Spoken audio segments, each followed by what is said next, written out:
தமிழக சட்டமன்ற தேர்தல் வாக்கு எண்ணிக்கை நாளை நடக்கவுள்ள நிலையில் வாக்கு எண்ணும் மையங்களில் உரிய பாதுகாப்பு வழங்கக் கோரி தேர்தல் ஆணையத்திற்கு திமுக சார்பில் கடிதம் அனுப்பப்பட்டுள்ளது.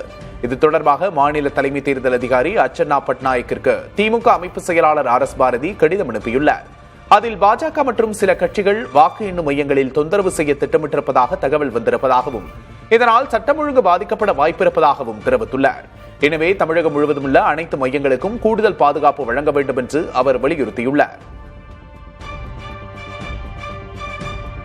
வாக்கு எண்ணிக்கையில் சமூக ஊடகங்களிலே வருகிற செய்தியை பார்த்தால் பாஜக அதனுடைய கூட்டணியை சார்ந்தவர்கள் ஏதேனும் வாக்குச்சாவடி எண்ணிக்கை நடைபெறுகிற இடத்திலே